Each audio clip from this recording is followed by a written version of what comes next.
দাপা কি পুৰাটা বুঝাতে papa দাপা papa দাপা papa কথাটো তেনেকুৱা লাগিছে কিন্তু এইটো হৈছে মেইন বস্তু কিন্তু আমি কৰ্মশালা পাতিছো এই বস্তুখিনি আমি তুলি ল'বলৈ মানে ধুনীয়াকৈ আমি নিজে বজাব পৰাকৈ আমি এইটো ঠিক কৰিব লাগিব আৰু মানে এইটো চাৰিমাখিনিহে যাব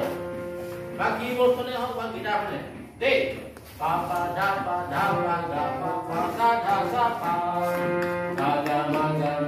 ৰে গা পাপা গা ৰে সা অৰ্থাৎ